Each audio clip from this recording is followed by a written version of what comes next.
Bonsoir et bienvenue dans le 7-8 week-end de ce vendredi 20 janvier, juin, pardon, pour parler de la fête de la musique. Ce sera samedi 21 et en cette fête de la musique, il est évidemment autorisé de faire résonner trompettes et tambours et en plus c'est gratuit, la fête de la musique. Allez, pour en parler avec nous autour de cette table, Marc Isaco, bonsoir, responsable du secteur des musiques amplifiées à Montigny-Bretonneux. À côté de vous, Catherine Atta, bonsoir. Bonsoir. Vous êtes maire adjointe en charge de la culture, notamment à Voisin-le-Bretonneux. En face de vous, Pascal Romano, vous êtes directeur du conservatoire de Maurepas. Et à vos côtés, Maurepas qui organise sa première fête de la musique.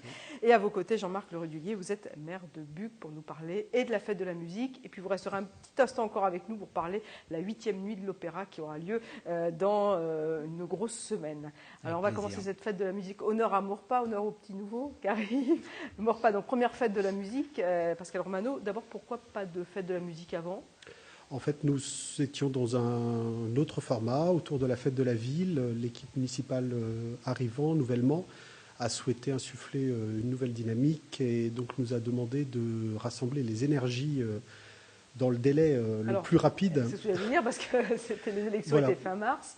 Donc on a fait appel tout simplement selon la grande tradition de la fête de la musique, appel aux musiciens volontaires et amateurs de la ville, donc autant musiciens qu'associations locales.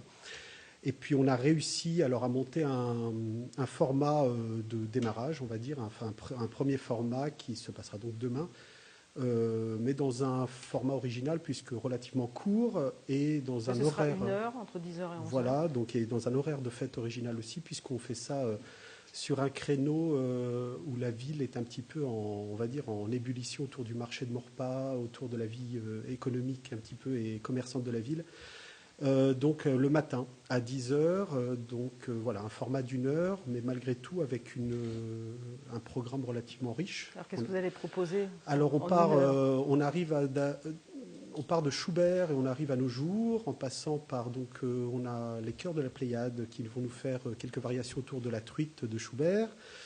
Dans un deuxième temps, des percussions djembé. Donc là, le conservatoire intervient avec des élèves qui vont faire un intermède un petit peu ethnique pour changer un petit peu la couleur.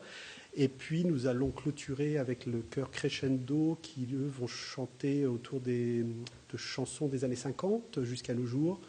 Et je pense avec une participation souhaitée du public, voilà, on va essayer. Oui, parce que l'esprit de la fête de la musique, c'est quand même que chacun arrive avec son petit instrument de musique voilà. Pour jouer des morceaux. Enfin, voilà, et donc là, on est vraiment, donc pas de groupe invité, pas de plateau démesuré, vraiment on va dire plus une première et le souhait, je pense, d'inscrire cette date dans le calendrier culturel de la ville. Donc samedi de 10h à 11h. De 10h à 11h. Alors, allée de la Côte d'Or, pour ceux qui ne connaissent pas. Allée de la Côte d'Or, alors c'est très simple. Voilà, donc c'est vraiment, on voit le parvis de la mairie, c'est vraiment juste en face, on est en plein centre-ville, juste dans l'allée piétonne qui mène au marché, entre le marché de Maurepas et l'hôtel de ville. Donc vraiment, avec toutes les solutions de stationnement possibles, voilà. Et c'est piéton, donc c'est vraiment c'est une zone piétonne, donc voilà, c'est pour ça que c'est peut-être moins repérable qu'une avenue. Donc on va démarrer samedi matin du côté de Maurepas entre 10h et 11h pour une première fête de la musique. Demain matin, voilà. Alors Marc Isaco, vous, alors à Montigny-Bretonneux, il y a une longue tradition de fête de la musique et ça se passera cette fois-ci du côté du parc de la Coudre. Oui, absolument. Un pôle unique et un double événement, fête de la musique le 21 juin et sur le même site, fête de la ville. Donc un programme qui démarre à partir de 16h, qui va durer jusqu'à minuit. Jusqu'à minuit et demi, absolument. Un peu plus tard même. Et sur un programme qui est aussi très éclectique. Hein, oui, il y aura aussi des élèves du conservatoire de musique avec le professeur de technique de chant Jean-Paul Tessier. Et on aura aussi des chorales qui viennent d'associations de la ville, comme le groupe Vocal Imagine ou la chorale Adal. Et puis on aura à partir de 20h30 jusqu'à minuit et demi des artistes qui sont donc accompagnés par le secteur musique amplifiée. Voilà, c'est des artistes avec lesquels on travaille depuis plusieurs années et on montre maintenant aux Unimontains voilà, le résultat de leur travail et de notre accompagnement. Alors sur des thèmes de musique un peu différents, parce que je vois qu'il y a du rock, il y a du rap, il y a un peu de tout, quoi. Oui, dans les musiques actuelles, c'est assez éclectique, effectivement. Il y a l'artiste Kurta, donc un tout jeune rappeur de 17 ans, dont on va enregistrer le premier EP en novembre, donc il sera là. On aura aussi Oshi, qui est une jeune artiste qui évolue pour l'instant sur scène toute seule et qui est en signature avec un label parisien qui s'appelle Science. Et puis on terminera par le groupe Blue Box, dont on vient de finir aussi un nouvel EP, qui est en promotion de cet EP actuellement un peu partout en France. Et ils viennent d'ailleurs de finir, de faire la première partie du groupe Gush au Racam. Et d'ailleurs, j'en profite pour passer le message. On reçoit le groupe Gush le 19 décembre à la salle Jacques Brel. Voilà, si on veut réserver. Voilà, Ça veut dire que amateurs. le service des musiques amplifiées permet vraiment au groupe de monter. C'est le but. Oui, il y a des groupes qui ont une vraie envie de se professionnaliser, qui se structurent pour ça. Et nous, on est là pour essayer de les aider à obtenir leur objectif et à être visibles et repérables de structures privées professionnelles. Mais il y a eu une sélection, là, par exemple, pour cette fête de la musique, parce que je présume qu'il y a beaucoup plus de groupes reçus par le service des musiques amplifiées. Il y a eu effectivement des choix à faire, ouais. parce que les années précédentes, on permettait à une cinquantaine de musiciens, de groupes unimontins de jouer. Là, effectivement, il a fallu sélectionner. Et c'est vrai qu'on a eu le parti pris de mettre en avant 5 artistes qui sont en accompagnement au SMA, en tout cas pour la dernière tranche de la fête de la musique, c'est-à-dire de 20h30 à minuit et demi. Donc ça veut dire qu'ils auront à peu près une plage de une demi-heure à peu près. Une demi-heure chacun. Oui, donc c'est largement suffisant pour qu'ils puissent exprimer un peu tout leur talent. Ils auront le temps de proposer plusieurs chansons différentes. Complètement. On aura le temps de rentrer dans leur univers. Tout à fait. D'accord. Donc ça, c'est à partir de 16h, donc au parc du château de la Coudre. D'habitude, c'était à la ferme du Manet. Oui, il y a eu la ferme du Manet et les autres années, on a investi, donc les dernières années, l'ensemble du territoire en allant plutôt dans les axes de circulation quotidien des gens, puisque c'était pendant la semaine. Donc c'était plus simple qu'on aille vers les Inimontains plutôt qu'ils viennent comme ça dans un endroit un peu plus excentré. Tout à fait. Et donc un programme effectivement éclectique, qui va de la chorale jusqu'au rap. Exactement. Allez, en passant par le conservatoire de musique. Et en passant par le conservatoire de musique. Voisin de Bretonneux, c'est à peu près aux mêmes horaires. Oui. Ça démarre, vous, à 17h, du côté de la ferme de Cauville à Voisin. Et c'est un peu le même principe, c'est-à-dire c'est un programme très éclectique.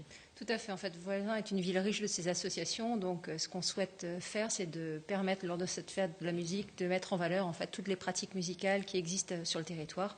Donc, pareil, ça va également de la chorale, en passant par l'ensemble de flûtes, par un big band de jazz, et ensuite on termine par de la musique amplifiée. Donc, c'est à peu près le même esprit fête de la musique. Et on a souhaité tout concentrer sur l'espace de Cauville, qui est maintenant le lieu culturel à Voisin. Donc, c'est des groupes aussi de Voisins de Bretonneux qui sont en répétition dans les studios. Tout à fait.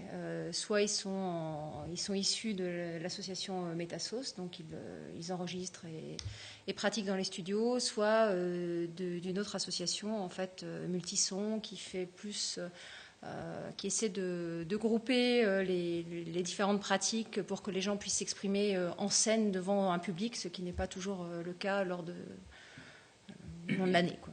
Je ne sais pas, ça mobilise beaucoup de monde, la préparation de cette fête de la musique. Oui. Oui, ça mobilise beaucoup de monde.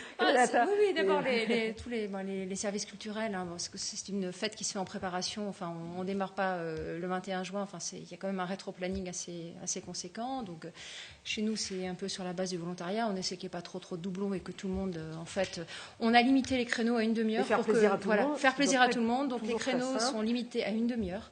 Comme ça, tout le monde peut s'exprimer, parce que c'est vrai qu'une heure et demie, après, c'est un peu compliqué.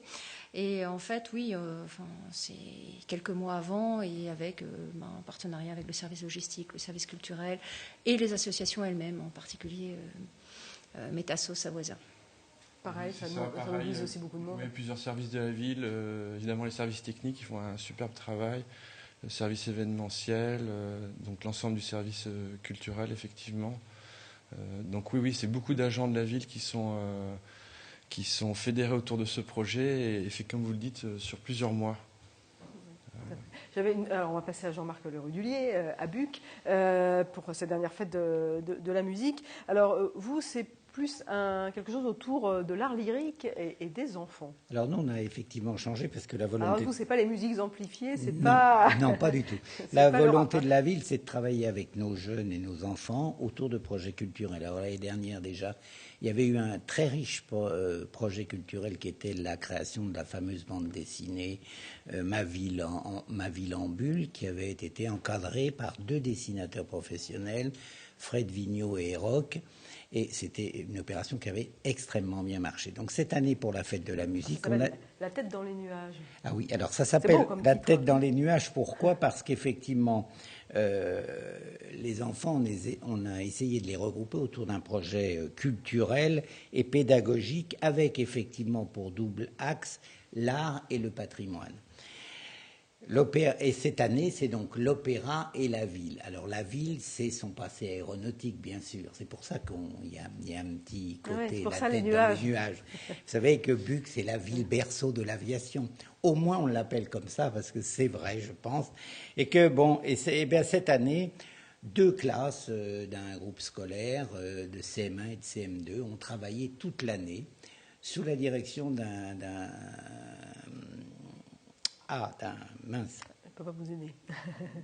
Un chef d'orchestre ? D'un chef d'orchestre, voilà. Excusez-moi.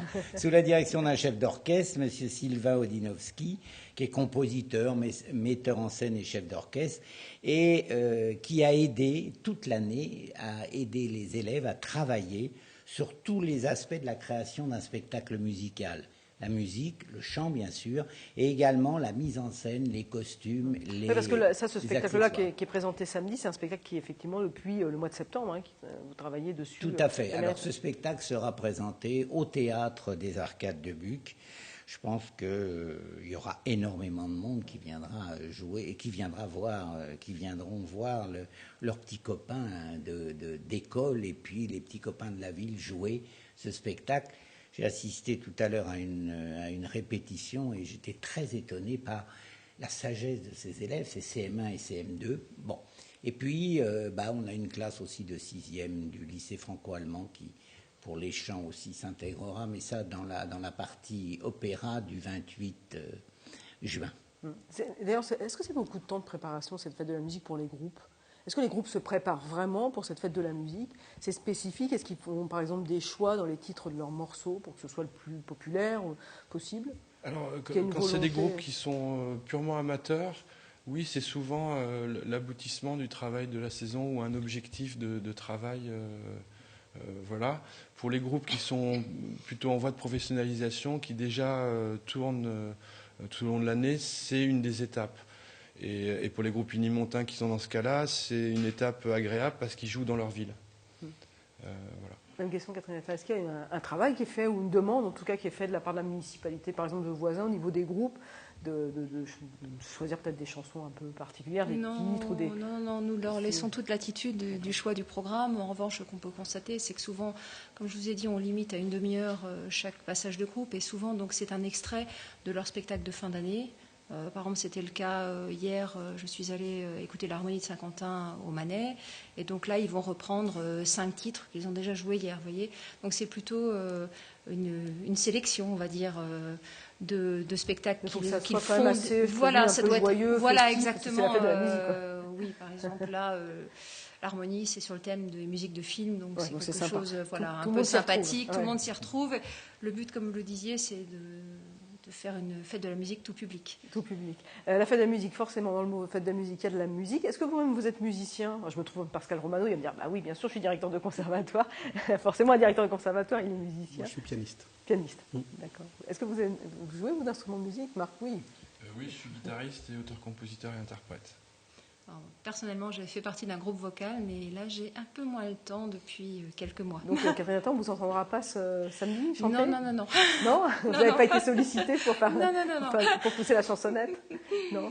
Et Marc Isaaco non plus ? Ou ne verra pas la guitare ? Non, mais je suis à Montigny pour travailler et mettre en valeur les musiciens unimontains. Vous pouvez aussi vous mettre en valeur vous-même parce que vous pas sur la commune. D'accord. Voilà, je le fais en dehors de la commune. C'est la vie extérieure de Marc Isaaco. Moi, j'ai aucune vocation de soliste, donc tout va bien. D'accord. Et Pascal Romano ? Pas demain, non, mais bon, ça m'arrive de... Voilà. Alors, c'est vrai que nous, on est dans un format un petit peu, par rapport à nos collègues là, de démarrage, donc il a fallu... on a plutôt laissé la place vraiment là aux Morpasiens, on va dire, qui souhaitaient, dans ce court format, s'exprimer. Voilà. Mais ça nous arrive, aussi bien à moi qu'à mes professeurs du conservatoire, de mettre la main à l'instrument avec les élèves, entre autres, voilà, pour participer avec grand plaisir. Ben, merci. Jean-Marc Rudulier, vous n'êtes pas musicien, je crois. Moi, je ne suis pas musicien, mais amateur d'opéra. Je suis amateur d'opéra. On va en parler, voilà. On va en parler dans quelques instants. Merci en tout cas à vous d'être venu sur le plateau de Téléfilm pour parler de cette fête de la musique qui, je rappelle, a lieu le samedi 21 juin. Et en plus, ça tombe bien, il va faire beau ce week-end. Donc je pense qu'il y aura du monde pour chacune de vos animations. Et pour être complet, je vous propose de retrouver aussi d'autres dates dans le département.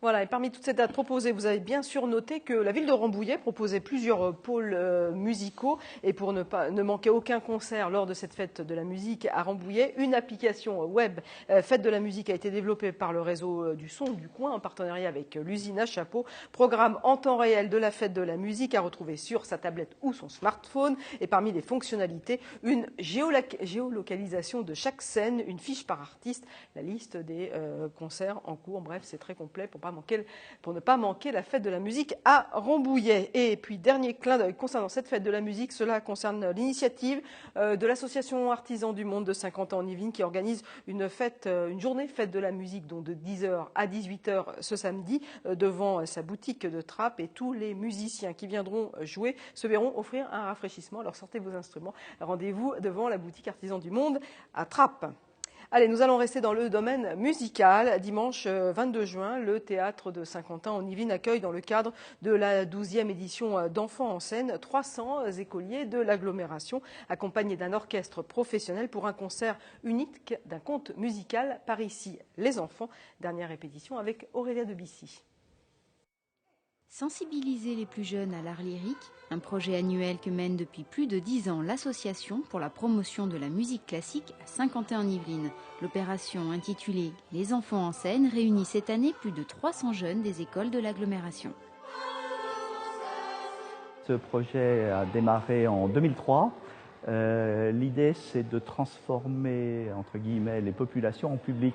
C'est-à-dire qu'on se rend compte qu'il y a beaucoup de salles de spectacle à Saint-Quentin-en-Yvelines, il y a des gens qui viennent dans les salles, mais il y a des populations qui n'y mettent jamais les pieds. Donc, pour attirer ces populations, l'idée était de s'adresser à leurs enfants. Et les enfants, on les met sur scène. Parce que quand ils sont dans une salle, ils vont écouter, mais vous savez, faire de la musique classique à des enfants d'école primaire qui n'ont jamais assisté à un concert, c'est quand même quelque chose de très difficile.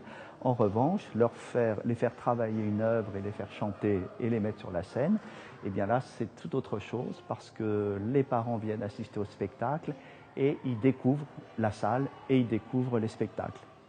Et c'est très important. Le moment tant attendu partout s'approche, les répétitions se terminent, l'aboutissement de 7 mois de travail. Aux côtés de l'orchestre Manifesto, d'un chœur d'adultes et de la maîtrise de Trappes, ils monteront sur la scène du théâtre de Saint-Quentin-en-Yvelines ce dimanche. Le grand chœur des enfants interprétera le conte musical de Marc-Olivier Dupin, Par ici les enfants, sur un livret d'Yvan Grimbert, une création mondiale.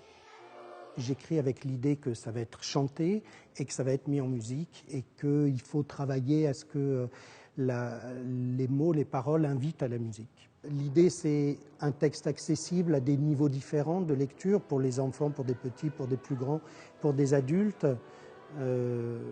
C'est peut-être ça, les niveaux de lecture différents qui font que tout le monde y trouve quelque chose. On est dans une petite ville où les enfants arrêtent de naître. Et qu'est-ce qui se passe? Pour connaître la suite, rendez-vous dimanche 22 juin au théâtre de Saint-Quentin-en-Yvelines.